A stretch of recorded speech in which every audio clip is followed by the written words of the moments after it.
Do you want me to try an intro? Or you want an intro? You do it, man. Cool. Hello, welcome, Micho. 1 year away from. Well, let me read it out. Try that, because I don't know words. Hello. Fuck. Hold on. No, I'm laughing. Hello. Hello. The way to start. Hello, kids. It's fucking. Isn't it fucking Helldivers 1 year? Yeah. Okay, Micho. 1 year anniversary for Helldivers 2. It is on the precipice. It's almost there. We are a month away from the anniversary, and this game has been incredible. I mean, from it wasn't a surprise launch. Like, people knew this game was coming out. The game made me make a mess in my pants, and I was really excited to play it, and I'm still excited to play it because they're doing a lot of right things. And I want to talk about those things with you, man. Dude, as incredible as the game was, and like as unique as it was when it launched, it had some horrible server issues. Yeah, dude. I mean, I don't know if they were expecting that many people maybe to be playing at launch. Maybe it was an expectation thing, or I don't know what, but the amount of times that we sat on loading screens just watching these hell pods fall out of the sky to never ultimately land, to just the game crashing or not being able to even launch it properly in the first place. I mean, we had to close the application and relaunch it several times, more than several times, trying to figure out little hacky ways to get into the game without actually launching the application first if you're on PlayStation. The servers were like at capacity, so people weren't logging off their PlayStation. And some people it was probably intentional, but some people like me, I just put my shit in rest mode. But if you put your game in rest mode, you stayed connected to the server. So you basically never logged off and you were on your ship the whole time. And then there was workarounds where you could join through like the party menu to get into a game with your friends. Fingers crossed, hopefully. I think a testament, though, to how great this game was is you sat through that. Yeah, and why? Because it's a good game, dude. It's worth it. Because it had a lot of crappy things that we had to deal with in the beginning, but it was worth being put through. Sometimes I forget how to talk in English. It was worth being put through the ordeal of a loading screen because the game was doing things, or it showed me a whole new outlook on a third-person shooter. I don't know about you, but speaking only for myself, I've never really played a game like Helldivers before. Helldivers 2. I didn't play the original one, still haven't. So I've never really played a game like Helldivers 2 where you had this environment around you that reacted the way it did in conjunction to you being a body that can be ragdolled in so many different ways, and there's just you feel so vulnerable yet so powerful at the same time. I don't know another game doing what Helldivers 2 is doing, so it was such a new, breathtaking experience. That's why we continue to play. I mean, in essence, it's an extraction shooter, right? So kind of similar to not Warzone, but DMZ, where you drop in on the map, or Call of Duty Zombies, the old one that we played in the last gen, where you would drop into a map and then you go do some missions and extract when you want. Basically, That is what the game is, but it adds this level of chaos that I think is unique to an extraction shooter, because it kind of puts you in the chaotic situation that Space Marines does. And I think you explained this a little bit better. Do you remember what you said about it? So Space Marine, each game provides you with a level of, let's call it, chaos. Just crazy things happening around you, and you have to react quickly or you're going to die or lose. Space Marines, I would say, gives you what I coin as linear chaos. From point A to point Z, as long as you played the mission at least one time prior, you know what's going to happen to a certain degree, give or take. If you're playing on different difficulties, fine. But every mission's going to be the same. Whether it's a campaign mission or an operations mission, you always know what to expect because that mission will always be what that mission is. And it's great, but it's always going to progress like a storybook. Whereas Helldivers 2, yes, you have a mission and a set of side missions that you have to accomplish, but you're thrown in an open world where you're free to accomplish your missions however you see fit. There's just a level of freedom that isn't given to you in Space Marine. Yeah, and that freedom is accompanied with a whole lot of chaos where you don't really know what's going to get thrown at you, and it always makes the game kind of unique. And I think another aspect of, and I'm going to just call it the brilliance of Arrowhead's design, and this is a newer example, but the vehicles. So the vehicles, you and I know, and Pharaoh's here with us, and he can attest to this because he plays more racing games than anybody. It is like standard knowledge that when you play a racing game, R2 is your gas, and L2 is your reverse, and you can say Crash Bandicoot Racing because I see you laughing about it, is hold X, but then you could hold circle and reverse, you have two buttons, one goes forward, one goes backwards, and it doesn't do that in this game. And instead you have to shift, which it's not difficult, but it's confusing because you're not used to it. Correct. So it creates an additional layer of chaos, because here you and I are thinking like, oh, dude, they would add vehicles to the game and it would maybe make the game too easy, but it would be fun. And it's like, no, because if you can't control that vehicle properly, it's gone. You're done. And gone. If your teammates are with you, so are they. See ya. Yeah, whole squad. As we've seen many, many times. I think it rewards having a skilled driver in that game. Absolutely. It's not just like anybody can take the vehicle and do good. No, you have a dedicated dude that's taking the wheel, man. I don't want to touch it.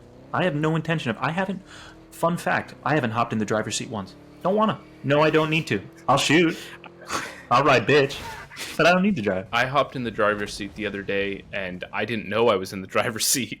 And they were yelling at me to get out of the driver's seat. But you had another example of brilliant design. The reloads, dude. Tell me about them. I think they're brilliant.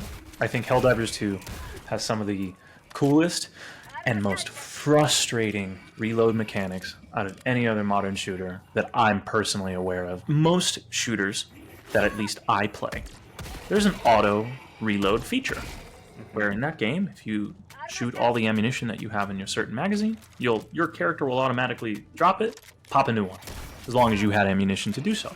Yep. And then you can just start shooting again. Call of Duty, perfect example. Can't tell you the amount of times I will shoot 2 bullets and just reload because I wanna.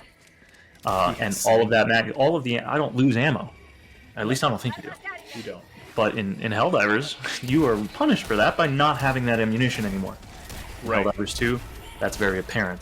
And then on top of the fact, back to the auto reload feature, I can't countless times to this day, no matter what, every game, at least for me, but I'm shit. I will always forget to reload at some point, so I'm shooting nothing. I'm shooting dust while I get eviscerated because I forget that I have to press the square button because I don't have any ammunition anymore. I think it happens a lot too when you are in a situation where you run down your primary mag and you're like, damn, there's still enemies on me, let me swap to my secondary. Yeah, except that's out of ammo too in my circumstance, dude. Right. I can't tell you the amount of times where my primary, my secondary, and my heavy ammo or special gun, because you can whatever. I don't know. I'm trying to say all my guns don't have ammo, and I experience the brutality of that every time I play. Yeah, I agree with you 100%. Speaking of guns, we've had a ton of new additions to this game. We've had 10 Warbonds in this game, so it's basically one a month. We started the game with 2. What is your favorite Warbond? That's for Micho, Pharaoh, if you want to answer that as well, but Micho and the people in the chat. The first one. I'll give you I'll give you a cornball answer because it had the most. Steeled Veterans? No. I don't remember the name of it, but it wasn't Steeled Veterans. It was the one prior to that. It's literally the default one that everybody gets. Helldivers Mobilized. Yes, that one, because it had the most, man. There's a lot of shit. That had countless pages of stuff. All the other Warbonds have been significantly tinier. And while you can argue, okay, well, they're packed with more shit, fine. And they're great, and I love those too. But I like the first one. That's a great point. The first one makes 100% sense. It's the base game Warbond. It's the only free one, Didn't it give me the Liberator Penetrator?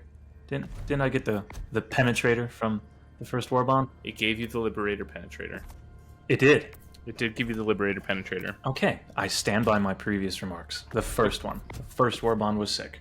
So, my favorite Warbond is Truth Enforcers for 2 reasons. Oh, because of the red armor, Polly Pocket? Dude, it's Star Wars. It's just Star Wars. You are just a stormtrooper now. Like, I could run around looking like Darth Vader, and it's cool. I'm with you. And the second reason is you and I had been talking about coming back to playing this game. We're like, maybe we should try it again. Like, there's been some updates. And then that Truth Enforcer Warbond came by, and I was like, I'm not waiting. I'm not waiting for him to play this game. I'm going to play this game now. Yeah, you started without me, douche. Yeah, and I love it. And that game, that brought me back into it. So Polly Pocket for the win. What do you feel about the cadence of releasing Warbonds? They were on a once-a-month schedule. Yeah, they were coming out quick. Yeah, and we basically got one a month last year. There was a couple months they skipped here and there. What do you think about that? Do you think that's consistent enough, or? Yeah, I think you just launched a new game, and I think you want to keep those hot embers burning for as much as possible after your initial release. Mm-hmm. So I think them doing that was good strategy as often as they did. And then it only makes sense that they would naturally take their foot off the pedal, recalibrate, listen to feedback, learn from the consumers, and then re-implement Warbonds and updates at natural pace after that, which they've been doing. Yeah. So brilliant. My answer to your question is I think they've been killing it. Thank you, Papa Arrowhead. Yeah, I think Papa Arrowhead, and I love that you call them that, but Papa Arrowhead got a lot of backlash because the Warbonds were too similar, but I think that's okay. Give me some Warbonds that I can skip, and give me some that I'm like, no, that's my Warbond, you know? Mm-hmm. Because either way, I'm going to play the game if I have something to go after, and I think everybody should have that. I don't own all the Warbonds, by the way, just to supplement that, now that I'm thinking about it. I'm probably missing like 3 or 4, and I'm fine with it. No problem. Yeah. But so, okay, let's talk about communication and updates, because, you know, they're selling us a live service game. So part of that service as a developer is communication with their players. So how do you feel about their communication on updates and things like that? I like the way they do it. I think they have a tendency to always maintain a presence, but then they'll also do things that, so that what I'm trying to say is they'll do things that you'll be informed about. Mm-hmm. And then I think they'll do things that come out of nowhere and surprise you. Mm-hmm. And they're just giving me the best of both worlds. So I love it. They treat us right. They do. And speaking of treating us right, what do you expect for the 1-year anniversary? There has to be an update, right? I mean, they'll do something. They have to do something. If I was a betting man, I'd say they do something. Or watch, they'll be toxic and like not do anything, but then wait like a week and then they do something crazy. You know, probably. I can see them doing something like that too. Either way, there's more coming. I think we'll see a new Illuminate enemy at some point. Well, so that's the thing is, like, I kind of feel like they blew their load with the Illuminate release, because the Illuminate as a 1-year anniversary is such a like glorious thing. It would have been such a good release. Yeah, nice little send-off. They did it a little early. I don't know. Based off of their track record, I think they do things for reasons, and I'm sure there's a lot more to come. Bicho, there's been a lot this year. Hopefully there's a lot more coming, but I want to know your number one thing. What do you want in this game in the next year? Dude, well, all right. Could I tell you my number one thing, but then there's also a very significant number 2 thing? Okay, give me your number 2 thing as well, because your number 1's not going to be serious. Okay, well, my number 1 is you got to change the broads on our ships. They just need to be, they just tune them up a little bit. All right. I've already said this in previous videos. I just give them a tune-up. You know what I mean. The second thing, and I guess more credible, is I think flying would be so cool. They've already given us driving. These maps are already massive. There's flying enemies. Wait, like a jetpack? We have jetpacks. What are you talking about? No, dude. I'm talking about the art of flight. Jetpacks are just little bouncies. Little bounceroos. What I'm asking for is full-fledged flight. I want a fucking clone troop carrier from Star Wars Episode 2, Attack of the Clones. Geonosis, clones everywhere. Not clones, but Helldivers. And, like, people can operate turrets, and you have a dedicated, like, storage area where, like, you can have a vehicle or just your squad. I'm sorry. Mm-hmm. You have a dedicated holding space for, like, your squad members to get in and out of that you can pick up and drop off. And then lastly, a dedicated pilot class. What comes with a flying aircraft, you need a guy to pilot the thing. So a warbond, possibly, dedicated to the act of flying. Dude, because then, sorry to go on a tangent, but then that brings you different enemies. They're not going to give you a new shiny toy unless they're giving you plenty of ways where you can smash your tiny toy with their new enemy classes that fly in some capacity. And for each and every one of those factions, flying classes could be crazy. Crazier than they already are. Yeah, I totally see that happening. My one request for this game in the next year is I want a boss. I want a boss battle. Do you remember how On like level 3 or 4, you had a mission that said track down and kill a Biotitan. Yeah, Remember dude, those missions? Those felt cool. Those did feel cool. And now we deal with Biotitans daily. On the I reg. want that on a level 7 plus. Yeah. Give me something that we have to go hunt. Yeah. Or something that hunts us. Or something. Like the Stalker Queen. No, don't give me any more fucking stalkers. Dude, yeah, a Stalker Queen. She manipulates all the stalkers in the region, and she's just a bigger, more fucked up, menacing version of the stalkers you already deal with, and her invisibility's crazy. Think of that. Wet your jammies at night, why don't you? All right, everybody. Goodbye.